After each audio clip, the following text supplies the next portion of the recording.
Syria কোনো দেশের জন্য হুমকি নয় বলে জানিয়েছেন বিদ্রোহী গোষ্ঠী এইচটিএস প্রধান আহমেদ আল শারা।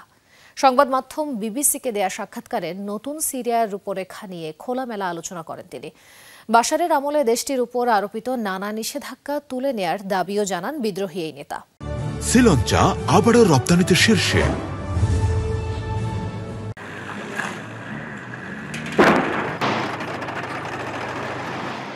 কেমন হবে সিরিয়ার ভবিষ্যৎ? সম্প্রতি বিবিসিকে এক সাক্ষাৎকার দিয়েছেন হায়াত তাহরির আল শাম এইচটিএস এর প্রধান আহমেদ আল শারা। তার বক্তব্যে ধারণা পাওয়া যায় কেমন হবে ভবিষ্যতের সিরিয়া। বিদ্রোহী এই নেতা দৃঢ়ভাবে জানিয়েছেন, সিরিয়া প্রতিবেশী দেশসহ পশ্চিমাদের জন্য হুমকি নয়। দামেস্কের ওপর থেকে আন্তর্জাতিক নিষেধাজ্ঞা তুলে নেওয়ার আহ্বান জানান তিনি। সিরিয়ার নতুন অধ্যায় শুরু হয়েছে। আমরা কারোর জন্য হুমকি নই। ১৩ বছরের গৃহযুদ্ধে বিধ্বস্ত দেশটি। সুতরাং সিরিয়ার উপর আরোপিত সকল নিষেধাজ্ঞা তুলে নেওয়ার সময় হয়েছে।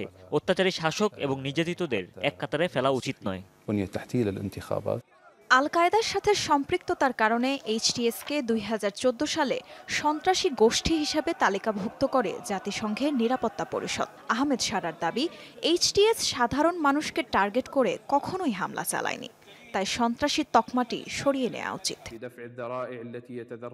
আগামী দিনের সিরিয়ায় নারী শিক্ষা প্রসারের কথা বলেন তিনি।